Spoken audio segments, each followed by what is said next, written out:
Hello, everyone. Welcome to another exclusive interview with James Pierre. I know a lot of you are saying why we are talking about that so much. We're giving it so much airtime.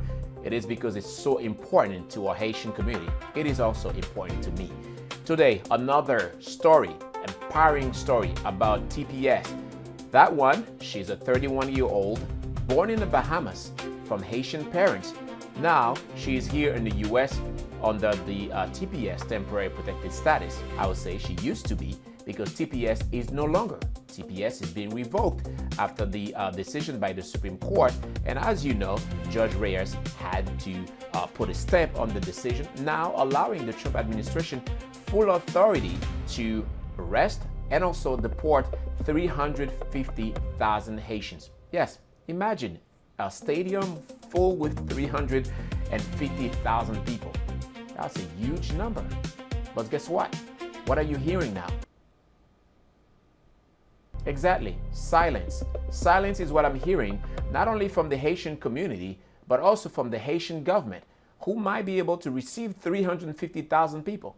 Well, the Haitian government is not doing or saying that much about the former TPS recipients because we don't know what may happen to them. They may be arrested, get deported. So today we are truly honored to welcome on stage someone that I will call by the last name because of fear. She has a lot of fear. She doesn't know what may happen tomorrow. If she's gonna get arrested by immigration. If she get lucky, maybe she has ankle monitors. If she's not lucky, she might get deported, guess what? To Haiti, a country she's never been before. Her parents, yes. Let's hear her story. Thank you so much, Miss Lewis, for being here with us. Hi, how are you? It's nice being here with you. My name is Louis. I am a TPS recipient holder. Yeah. You Used to. you you keep saying you are a TPS recipient holder. It means that you have that hope still that you want that to stay, although the decision is being revoked, TPS is no longer. Why? I have a hope. I have a hope that they might just change their minds, and because we spent years here, we spent years in this country. We contribute in the building and assistance of this country. Also, we are people. We are Yeah. family members that are kids. We that does not know what's the hope for the tomorrow. Just hoping in God. We just hope that God will or they would have mercy on us. Just to we. I just have hope. You I just don't know have what else hope. to say. I just have hope in God that God would have give them a chance to say give them a chance to say, oh, they don't know that world. They don't know what's going on. I heard that there's Mhm. a lot of destruction in Haiti. Like for me, I am a child from Haitian descent. My mom Mhm. and father are Haitians, and I don't know of that world called Haiti. I can hear about it in the news and how it's Mhm. being affected with the government and how gangs are taking over. I don't know where to go when I say go to Haiti or who I'm going to meet. I don't have any family members over there that I could rely on. I don't know what to all I know is United States and the Bahamas, Your basically. parents, as you said, are Haitians, but you've never been to Haiti. Do you have that No. fear if you get arrested, you might get deported to Haiti? Is that something that's always running through your mind? Yeah, every day. Every single day. I don't know what is next. It's like your life is put on pause. You you don't know what's gonna happen in the future. So you're just on pause waiting. I don't know anything if I'm gonna have a home to go to if they deport me in Haiti, if I'm gonna be homeless over there. So it's a lot of things to think about. How I'm gonna survive. Because mainly I don't speak Creole that good, so it's a problem of communication too. How I'm gonna survive, how I'm gonna find work. although you are a TPS or you used to be a TPS recipient, your Creole, you barely speak Creole. So I imagine you identify yourself more as an American. Your culture, your moves, the way you speak, the way you think. Everything is saying to me that you are more American than me as a Haitian American. How do you feel about the Haitian government saying less and less about the situation for those, not only the Haitians, but also the children from Haitian parents, that they don't even know what may be next. As you said, there's not a program to say, hey, we will welcome you at the airport, this is what's going to happen. How do you feel about that? It's depressing that your own people have nothing to say, have nothing to contribute on lives that are Haitians. We are Haitians, yes, but some of the kids are Americans and they don't know what's the next step. They don't know what to do.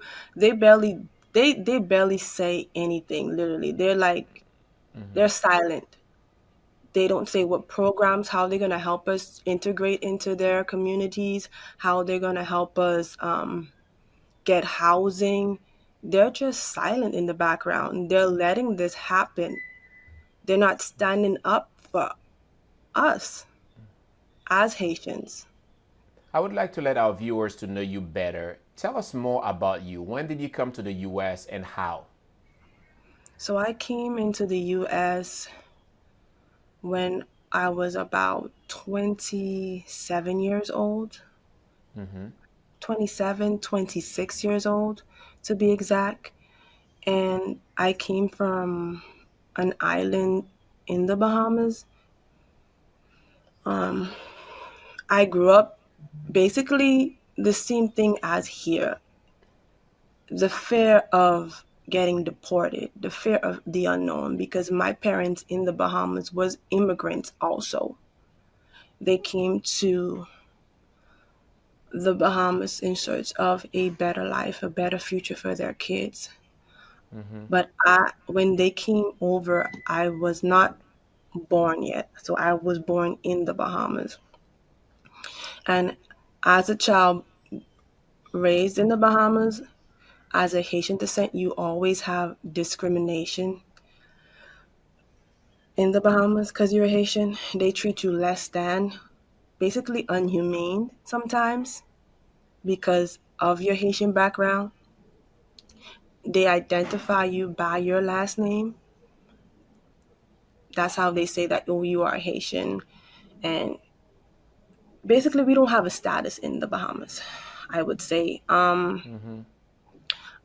had the opportunity to go to primary and high school in the Bahamas, but after that, things stopped because you don't have a future there without a legal status.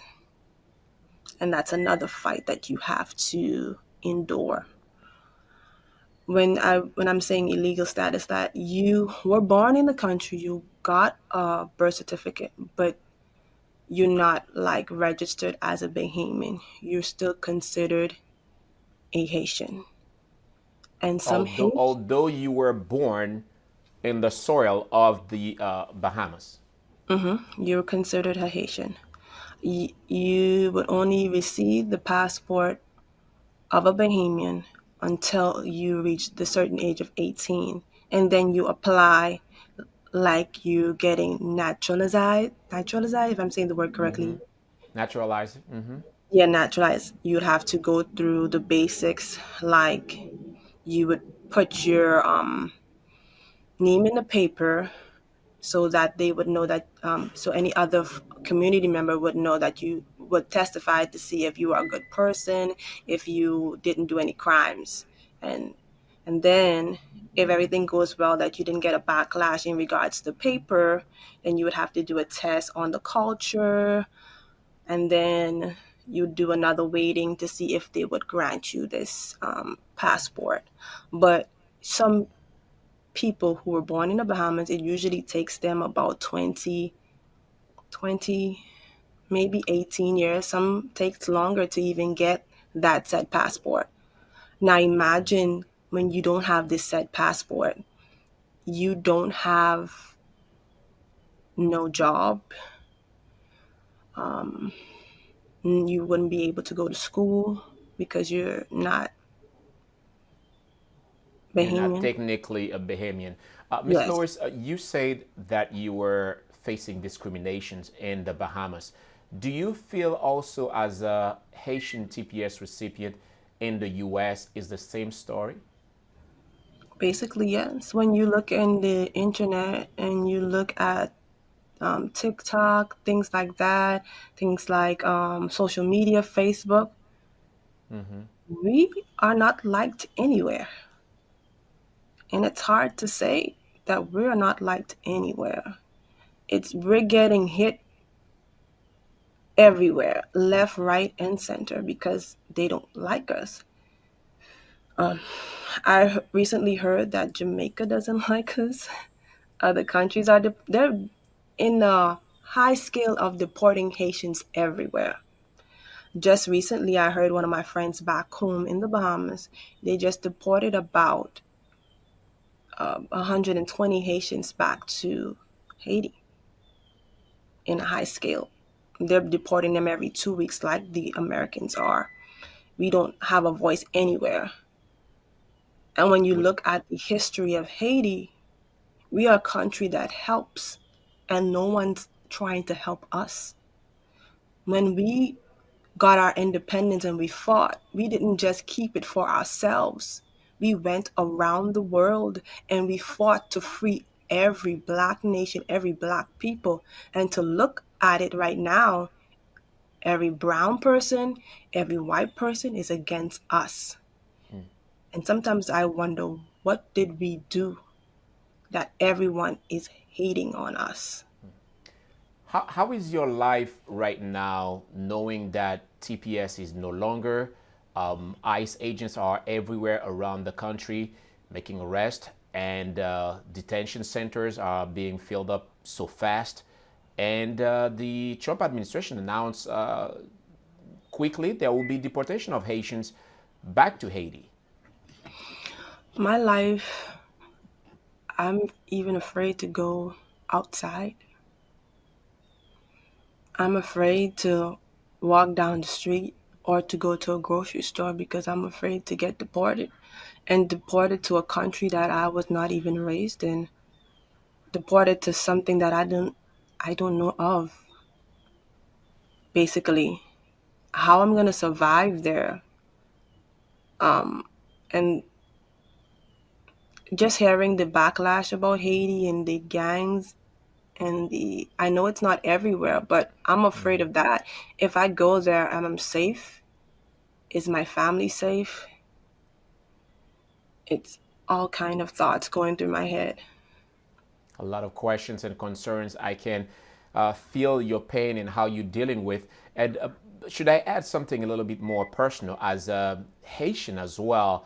Uh, it's disturbing to see how the Haitian community is not talking that much about the situation. When you talk about 300,000 people without work permit, without legal authorization, without a driver's license, they are stuck in the middle.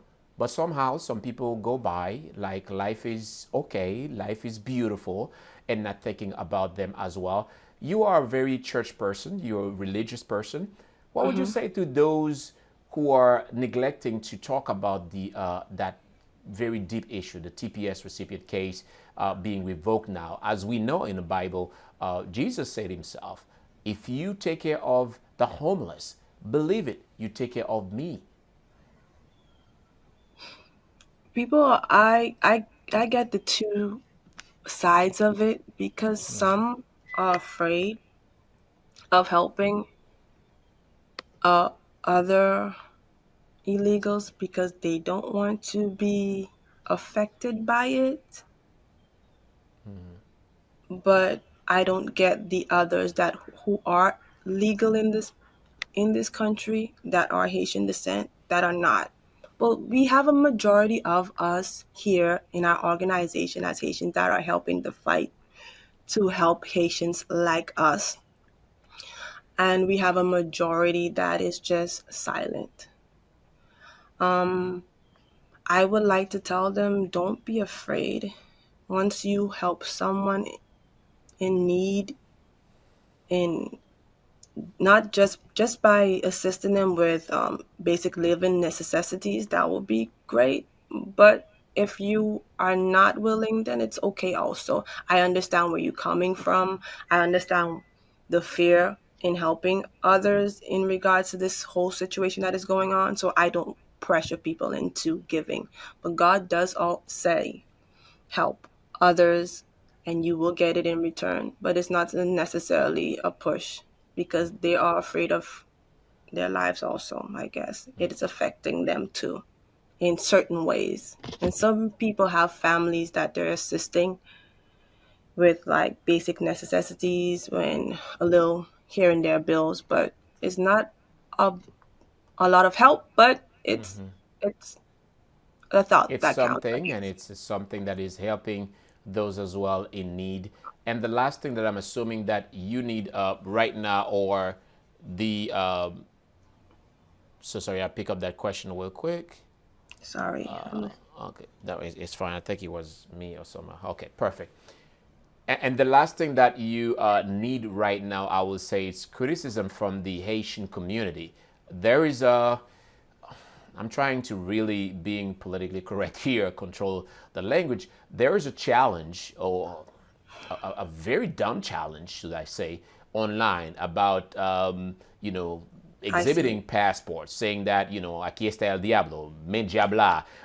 What they do is telling people with who used to have TPS that go back home. Here is not your home, and here is home to us. Although they were born in Haiti, I wanted to have your reaction to that. It's devastating. It's hurtful.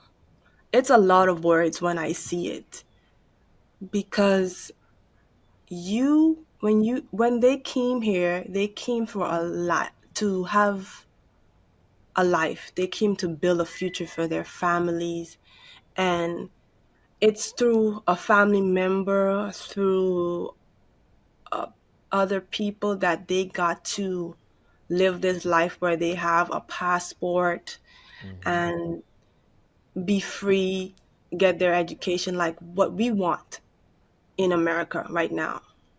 But they're turning it in against the ones that doesn't. That doesn't sound, how you say, humanitarian, because they came here for a life and they achieved that. I don't see the mocking and the ridiculous chants as something. I can't put a word to it, but it's not good. It's not really good because it doesn't you come for a life, and if it wasn't for your mom or dad or cousin that came into this country trying to build something at they didn't have it. So they started with no papers, no nothing, but they built and eventually they got their papers to get you from Haiti or wherever you were to come to America to help you build your life. And then you mocking someone that is just starting to build a life here that started from ground zero. That's unfair. That's unhumanitarian. That's prejudice. That's so many words I could put into that. I didn't like that challenge at all because it doesn't seem fair. It doesn't seem fair because all of us are trying to find a happy life, the American dream. We're trying to build something for our future, our families, the next generation. Basically, the American dream we're looking for. Miss Lewis, obviously you are now in the hiding. Do you feel that you are living the American dream that you had in mind before coming to this country? No, I'm basically living in fear. but having I have a little ounce of faith that maybe things might change for us, but it's not that much. Every day goes by, I think, oh, what if I get detained or captured by them? Or if I got detained and my family doesn't know where I am, how would I survive? Where would they deport me to? If it's Haiti, where I don't have an ounce of family members there, because I heard they deport people other places also, but still, Are you working it's now? How are you living financially? barely. I'm not working. Because you had the work permit under the TPS, I'm assuming. Yes, I'm not working. My job laid me off around the 27th of July. And your situation is similar to more than 300,000 Haitians like us now not working. What would be the message you send to them? Keep keep the faith. It's nothing that God cannot do. Keep the faith. Pray that something just might change for us. Yep, keep the faith. It's God is official. Go ahead, I'm sorry. God is in the works of making the impossible happen. That's the hope and that's the faith that you have. But we know that TPS is no longer is terminated. However, there is now a proposed bill in the Senate. Do you think that the senators should vote for that bill to add an extension to TPS for Haitians? Yes, but I really hope they do because we as Haitian, we do add value to the country. Looking at the percentages of us that work in healthcare, because I do work in healthcare also. So we do bring value to the healthcare industry, the hospitality industry. They have to look at that, how we built and give back to the country. Look at how if we were moved away from the situation, how it would affect your senior citizens, your hospitality industry, even the school sector. We have great involvement in those industries. We don't help to destroy America. We help to build it as an immigrant. This is obviously the conversation that we'll keep continuing having because to me it's truly important that we bring spotlight on your story. Very powerful story. You are 31, living here in the U.S., Haitian parents with TPS now. It seems that you're stuck in the middle of I feel more American. I left Bahamas. I don't know anything about Haiti, and I am on the uncertainty. I don't know where I should go, what I should do, and you don't know how long this is going to last. What is your hope before we end that interview?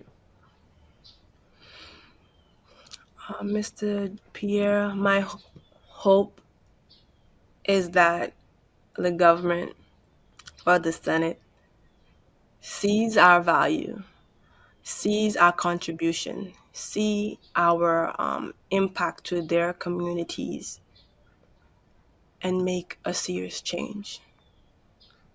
Don't look at the negative. Well, look at the negatives and look at the positives. But I'm sure that the positive outweighs the negatives that we do in this community and this country. I'm praying that they see the best in us because we come to help build their country. Some of our kids are Americans. They are Americans. They contribute to the voting system, they contribute to their society, and we bring most of us bring positivity. into the society. I have not really heard of anything negative about us in this Senate bill, and I hope that it stays that way. I hope that we get enough votes. I only could hope and have faith Another that everything will change. another powerful story from a former Haitian TPS recipient, now living under the ground, hiding with fear, as she just stated here. I thank you so much, Miss Lewis, for being here with us, and I also thank you guys for watching that amazing exclusive interview. Remember, you can subscribe for free on our YouTube channel if you want to learn more about fresh and great content that we are creating for you. Stories that probably you won't see anywhere else that we create for you, for the community. Thank you so much for watching. Bye bye now.